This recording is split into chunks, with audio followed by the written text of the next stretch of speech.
Assalamualaikum warahmatullahi wabarakatuh. My name is Muhammad Dipo Hasbi from class 33 1B07 with student number 33220176. Now I'm gonna show you my listening comprehension task. Let's continue. Part 1. Answer the question from the audio. Number 1. Wingsuits are not very new, but the modern ones are better than ever. Number 2. Last October was the first ever wingsuit world championship in China. Number 3. You can buy a wingsuit for $600 to $2,000. Number 4. The water distiller is for places where it's hard to get clean drinking water. Number 5. To produce the water distilled properly, they still need help with investment.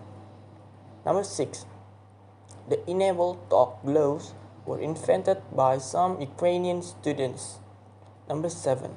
The gloves use sensors to turn sign language into text and then into spoken language. Number 8. James Cameron was part of a team which designed a submarine capable of descending to 10 kilometers down. Number 9. James Cameron was the first person to do a solo dive so deep under the sea. Number 10. MIT students have invented a product that helps people get the contents out of a bottle. That's all for part 1. Thank you. Part 2. Retell the story using your own word that gets many information to create the detailed story. This one is called Puss in Boots. Once upon a time, there was a poor miller who had 3 sons. The years went by and the miller died, leaving nothing but his mill, his donkey, and a cat. The youngest son got the cat and he think he want to eat it and make mittens out of the cat fur. But the cat said, just give me a bag and a pair of boots and I will show you that you did not receive such a poor inheritance in me. The cat looked very gallant in his boots and putting his bag around his neck. He held the strings of it in his 2 forepaws and lay by a rabbit warren, which was home to a great many rabbits. He put bran and corn into his bag and stretching as if he were dead. He waited for some young rabbits, still not acquainted with the deceits of the world, to come and rummage in his bag for the bran and corn.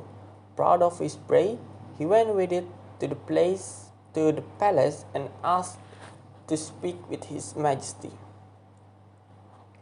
He was shown upstairs into King's apartment and making a low bow, said to him, I have brought you, sir, a rabbit of the warren, which my noble lord, the Marquis of Carabas, for that was the title which Purse was pleased to give his master, has commanded me to present to your majesty from him. Tell my master, said the king, that I thank him and that he does me a great deal of pleasure. The king, in like manner, received the partridge. Great pleasure and ordered him some money for drink. In his way, the cat continued for 2 or 3 months to bring presents to the king, always saying that they were from his master, the Marquis of Carabas. One day in particular, he heard at the palace that the king was planning to drive in his carriage along the river bank, taking with him his daughter, the most beautiful princess in all the world. Puss in Boots said to his master. While he was washing, the king passed by and the cat began to cry out, the Mark of Carabas is going to be drowned. At his noise, the king put his head out of the coach window and finding it was the cat who had so often brought him such good gain, he commanded his guards to run immediately to the assistance of his lordships, the Marquis of Carabas. While they were drawing the poor Mark out of the river, the cat came up to the coach and told the king that while his master was washing, there came by some rogues who went off with his clothes, though he had cried out thieves, thieves several times. The king was very pleased to meet the marks of Carabas, and the fine clothes he had given him suited him extremely well, for although poor, he was a handsome and well-built fellow. The king's daughter took a secret inclination to him, and the Marquis of Carabas had no sooner cast 2 or 3 respectful and somewhat tender glances. The king invited him to sit in the couch and ride along with him. Along with them, you see, sir, said the monk. Good people, you who are reaping, if you do not tell the king at all his corn belongs to the marks of Carabas, you shall be chopped up like herbs for the pot. The king, who passed by a moment after, wished to know whom all that corn which he then saw did belong. To my lord, Mark of Carabas. Let us now go to your castle.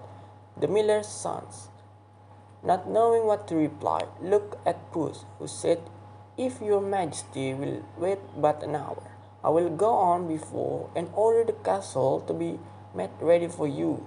With that, she jumped away and went to the castle of a great ogre and asked to see him, saying he could not pass so near his home without having the honor of paying his respect to him. The ogre received him as civilly as an ogre could, and made him sit down, answered the ogre very briskly. You shall see me now become a lion. Plus, were so terrified at the sight of a lion so near him, that he had immediately climbed up the curtains. A little while after, when Perth saw that the ogre had resumed its natural form, he came down. I fear that she will not be able to save yourself, even in the form of a lion, for the king is coming with his army and means to destroy you. The ogre looked out the window and saw the king waiting outside with his soldiers, and said, Puss, who heard the noise of his majesty's coach running over the drawbridge, ran out and said to the king, Your majesty is welcome to this castle of my lord Mark of Carabas. My lord Marquis, cried the king. The monk gave his hand to the princess and followed the king, who went first. They passed into the spacious hall, where they found a magnificent rum punch, which the ogre had prepared for his friends who were that very day to visit him. The friends, however, dared not to enter, knowing that the king was there. His majesty was perfectly charmed with the good qualities of the Lord Marks of Carabas, as was his daughter, who had fallen violently in love with him. If you do not, my Lord Mark, become my son-in-law, the monk, making several low bows, accepted the honor which his majesty conferred upon him, and forthwith that very same day married the princess. Puss became a great lord and never ran after mice anymore, except for pleasure. That's all for part 2. Thank you. We continue to the last part. Part 3, we tell the story using our own word, then gets many information to create the detailed story.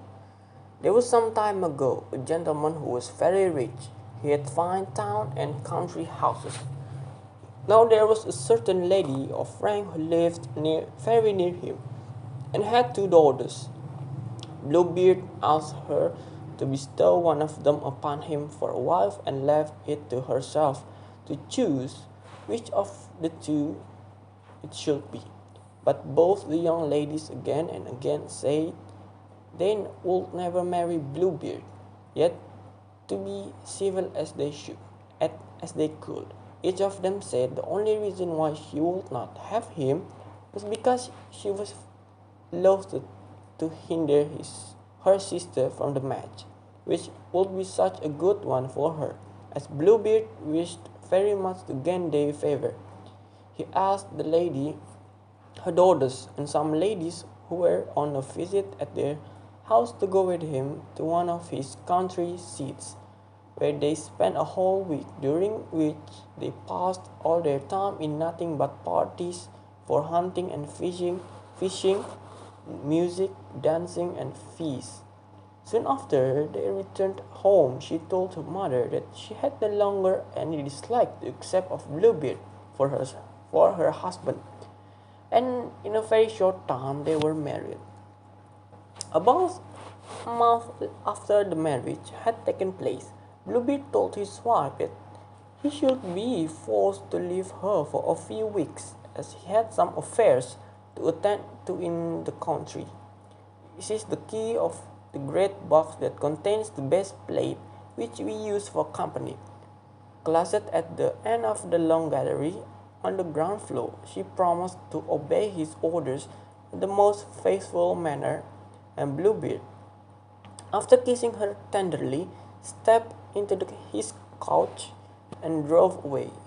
When Bluebeard was gone, his friend of his wife did not wait to be asked, so eager were they to see all the riches and fine things she had gained by marriage, for they had none of them gone to the wedding. On account of their dislike to the Bluebeard of the bridegroom, wardrobe to wardrobe, looking into each with wonder and delight, and said that every fresh one they came to was richer and finer than what they had seen the moment before. Once she reached the door of the closet, she stopped for a few moments to think of the order that he would not fail to keep his word and punish her very severely if she did not obey him. At his side she was ready to sink with fear, and the key of the closet door, which she held in her hand, fell on the floor. "Be sure you give it to me by and by," replied Bluebeard, after going a good many times backwards and forwards as if she was looking for the key. She was at last forced to give it to Bluebeard. "How came this blood upon the key?" "I'm sure I do not know," replied the poor lady, at the same time turning his wife as a sheet.